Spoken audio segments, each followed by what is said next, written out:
Hello students, welcome back to my channel. This side Siddhi and आज की class में मैं आप लोगों को कराने वाली हूँ लिटरेरी सोर्स के बारे में, साहित्यिक स्रोत के बारे में। क्या क्या हमें ऐसे स्रोत मिले थे अपने इतिहास के समय पर।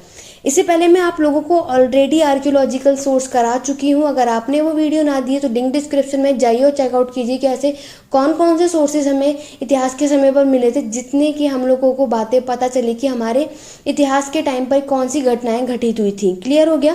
तो स्टूडेंट आप लोग यहाँ पे ये देख सकते हो, मैं आपको ऑलरेडी करा चुकी हूँ आर्कियोलॉजिकल सोर्स। आज हम लोग लिटरेरी सोर्स करेंगे और देखेंगे कि इसके अंदर आप लोगों को क्या क्या आप लोग लिख सकते हैं और क्या क्या आप लोगों को इसमें बातें देखने को मिलेंगी। तो वीडियो के एंड तक जरूर बने रहना। तो चलिए अपने स्टार्ट करते हैं और आज देखते हैं कि हम लोग साहित्यिक स्रोत के बारे में क्या क्या जानने वाले हैं। तो स्टूडेंट सबसे पहले हम जो अभी करने वाले हैं वो है लिटरेरी सोर्स के बारे में, साहित्यिक सोर्स। अगर आप लोग यूपीएससी की भी तैयारी कर रहे हैं, कोई भी कॉम्पिटेटिव एग्जाम की तैयारी कर रहे हैं, ग्रेजुएशन के स्टूडेंट हैं, अंडर ग्रेजुएशन के स्टूडेंट हैं, बीए के लाइक एमए के, तो आप लोग ये क्वेश्चंस अगर आपको आएंगे तो आप लोग इसको लिख सकते हैं। क्लियर हो गया?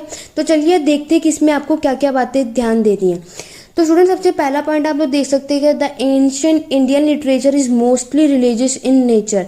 प्राचीन भारतीय साहित्य ज़्यादातर किस पे, धार्मिक प्राकृतिक का है। आप लोग जानते हैं कि पहले जो समय पर था तो उस समय पर जो रिलीजियस होते थे, धार्मिक जो ये लोग मानते थे, वो सब क्या होते थे, प्राकृतिक होते थे। आप लोग जानते हैं ना, लाइक हम आज भी हैं ऐसे बहुत से पेड़ होते जिनकी हम पूजा करते हैं, पत्थर होते जिनकी हम पूजा करते हैं। ठीक है, तो ये सारी क्या है, नेचर की ही चीज़ें। दूसरा पॉइंट अगर आप देखेंगे, the Puranic and epic literature are considered at history by Indians but it is contain no definite dates for events and kingdom. बहुत ही ध्यान से देखना, इसमें कह रहा है कि भारतीय द्वारा हमें जो पुराण और महाकाव्य साहित्य को इतिहास माना जाता है। हमें क्या, जितने भी पुराण होते हैं और जितने भी एपिक मतलब जो महाकाव्य साहित्य होते हैं, इन सबको हम लोग क्या एक इतिहास माना जाता है। लेकिन इसमें जो घटनाएं और राज्यों के लिए कोई निश्चित तिथियां नहीं लिखी हैं। पुराण में जितनी भी बातें हम लोग देखते हैं तो वहाँ पे कोई जो डेट है वो कोई मेंशन नहीं किया गया है स्टूडेंट, क्योंकि वहाँ पे एग्जैक्टली टाइम किसी को भी नहीं पता था कि उस टाइम एग्जैक्टली क्या टाइम था, तो इसलिए कोई भी मेंशन नहीं होता। क्योंकि अगर हम लोग इतिहास पढ़ रहे हैं स्टूडेंट तो हम लोग भी यहाँ पे टाइम जस्ट लाइक इमेजिन कर रहे हैं। तो आप लोग देखेंगे, अगर आप हिस्ट्री पढ़ रहे हैं तो आप लोगों को हर एक बुक में, हर एक वीडियो में, हर एक कहीं भी आप देखेंगे तो टाइम आप लोगों को सेम नहीं मिलेगा, अप्रॉक्स आगे पीछे देखने को मिलेगा। क्लियर हो गया? इसीलिए आप लोग यहाँ देख सकते हैं कि उस समय भी जो उन लोगों को सोर्सेज मिले थे, तो इस तक की जो जितनी भी बातें हैं पुराण में या महाकाव्य में, तो वहाँ पे इसलिए उसकी डेट मेंशन नहीं की गई थी। थर्ड पॉइंट है, इतिहास लेखन का प्रयास बड़ी संख्या में शिलालेख, सिक्कों और स्थानीय इतिहास द्वारा दिखाया गया था। इतिहास के सिद्धांतों को पुराण और महाकाव्य में संरक्षित किया गया। ये बात आप जानते हैं, मैं इससे पहली वाली वीडियो में बता चुकी हूँ कि हमें जितने भी हमें हिस्ट्री की राइटिंग के जितने भी एफर्ट्स मिले, आप लोगों ने देखा इंस्क्रिप्शन में, कॉइन में, इस ठीक है, लोकल क्रॉनिकल, इन्हीं सब में हम लोगों ने जो भी सोर्सेज मिले थे यहाँ पे देखा था। जो principle of history are preserve in the Purana and epic, जितने भी हमें इतिहास के सिद्धांत मिले थे वो सब हम लोग पुराण और महाकाव्य में देखते हैं, प्रिजर्व करके रखा गया था। ठीक है, ये मैं आपको ऑलरेडी बता चुकी हूँ।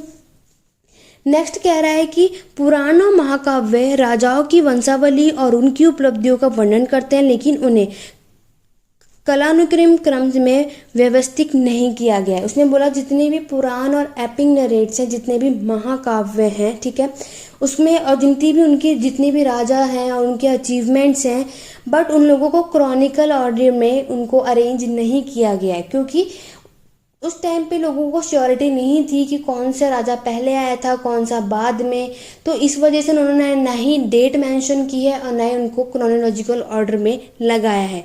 यहाँ तक बातें क्लियर हो गई।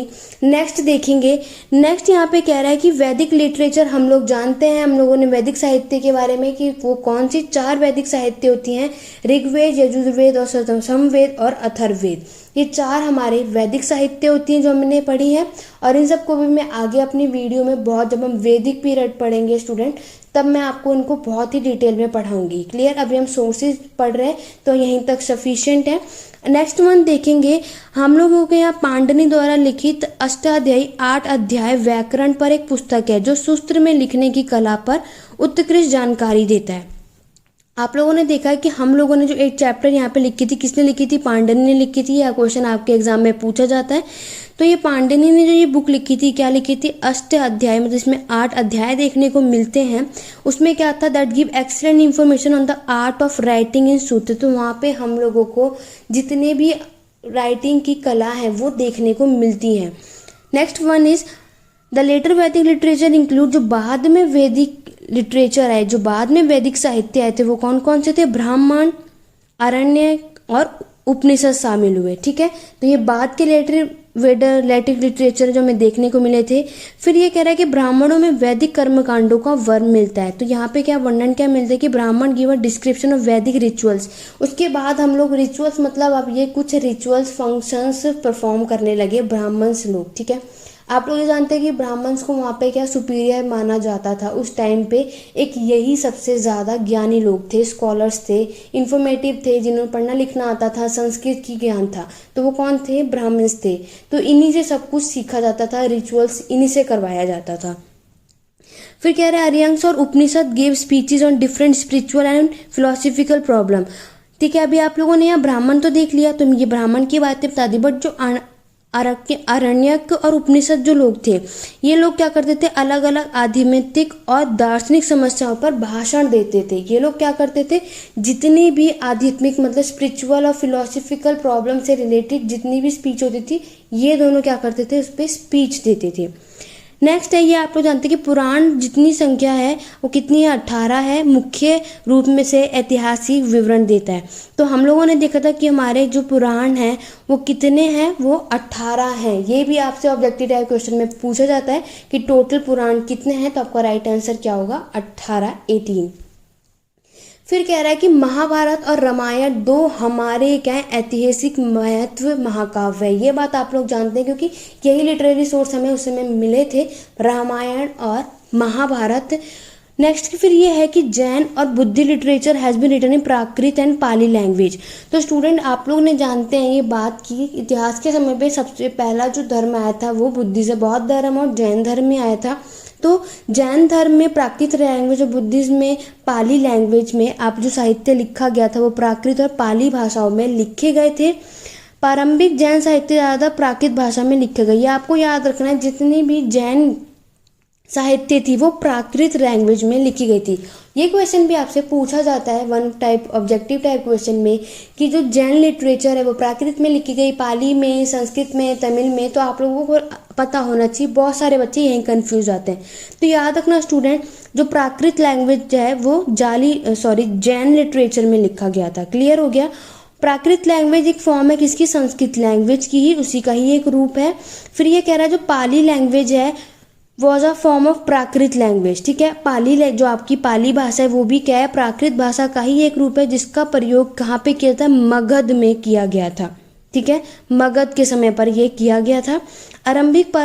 प्रारंभिक बौद्ध साहित्य का पाली भाषा में लिखा गया। ये मैं आपको भी बता चुकी, जो बुद्धि लिटरेचर है वो किस में लिखा गया? पाली लैंग्वेज में। और अगर आपको इसको याद करना है, कभी भूले ना, तो आप याद रखना जैन है, जैन धर्म, जैन वर्ड बहुत छोटा है, तो उसने जो लिटरेचर लिखा गया वो बड़ा है, लाइक प्राकृत वो बड़ा है। और यहाँ बुद्धिज्म बहुत बड़ा वर्ड है, और लेकिन लिखा गया है वो पाली में, बहुत ही छोटे वर्ड में। क्लियर हो गया? इस तरीके से भी आप लोग याद रख सकते हैं। तो हमें उस समय महाभारत और रामायण सबसे इम्पोर्टेंट चीज़ देखने को मिली, एक महत्व थी उस समय पर। दूसरा हमने जैन और बौद्ध साहित्य देखा जो प्राकृत और पाली लैंग्वेज में लिखा गया था। फिर वो ठीक है, यहाँ तक क्लियर हो गया कि बौद्ध की जो साहित्य है वो किस में लिखी गई थी? एक मिनट, तो वो किस में लिखी गई थी? बौद्ध लिटरेचर वो पाली लैंग्वेज में लिखी गई थी। Pali language reach to Sri Lanka through some of the Buddhist monk where it is a living language. तो पाली भाषा जो है वो कुछ बौद्ध भिक्षुओं के माध्यम से कहाँ तक पहुँच चुकी थी? श्रीलंका तक पहुँच चुकी थी, जहाँ ये अब तक क्या है? एक जीवित भाषा, जहाँ पे ये लोग अभी भी ये लैंग्वेज आपको देखने को मिलेगी। नेक्स्ट है Ashokan edict has been written in Pali language. Ashoka के शिलालेख पे आप लोग देखेंगे तो वहाँ पे आप लोगों को पाली भाषा में लिखे हुए दिखाई देगा। ठीक है, क्योंकि आप लोग जानते हैं जो अशोका थे वो भी किसको? बौद्ध धर्म को मानते थे, इसीलिए उन्होंने क्या करा? पाली भाषा में लिखे गए थे उनके शिलालेख। यहाँ तक डाउट क्लियर हो गया? तो स्टूडेंट यहाँ तक आप लोगों को समझ कि लिटरेरी सोर्स हम लोगों को अब तक जितने भी देखने को मिले, जो भी मैंने आपको आज की क्लास में बताया कि हम लोगों को उस समय पुराण मिले थे, ठीक है, ऋग्वेद, 4 वेद मिलने देखने को मिले थे, और उस समय हमें ये भी देखने को मिला था कि हमें 8 अध्याय देखने को मिले थे जो पाणिनि द्वारा लिखित गए थे। फिर ब्राह्मण, अरण्य और उपनिषद के बारे में देखने को मिला। फिर हमें पता चला कि हमारे 18 पुराण होते हैं। रामायण, महाभारत जैसे कुछ इंपॉर्टेंट एपिक देखने को भी मिली। जैन और बौद्ध धर्म की लिटरेचर पाली प्राकृत लैंग्वेज में देखने को मिली। तो ये सारे इंपॉर्टेंट थे आप लोगों के साहित्यिक स्रोत में, लिटरेरी सोर्सेज में, जो हमें देखने को मिले थे उस टाइम पर। क्लियर हो गया? तो आज की क्लास में बस इतना स्टूडेंट, लिटरेरी सोर्स इतना ही था जो आप लोगों को पता होना चाहिए। ये अगर आपसे क्वेश्चन कहीं भी आ जाए तो 1 type objective type question, subjective type question, दोनों में ये आपके लिए बहुत ही ज़्यादा हेल्पफुल है। तो वीडियो कैसे लगी आप लोग मुझे कमेंट करके ज़रूर बताइएगा। वीडियो पसंद आई तो लाइक कीजिए, ज़्यादा से ज़्यादा शेयर कीजिए। चैनल पे नए हैं, चैनल को सब्सक्राइब करो, बेल आइकन जरूर प्रेस कर लें ताकि नेक्स्ट वीडियो जब भी अपलोड करो नोटिफिकेशन आपको मिल जाए।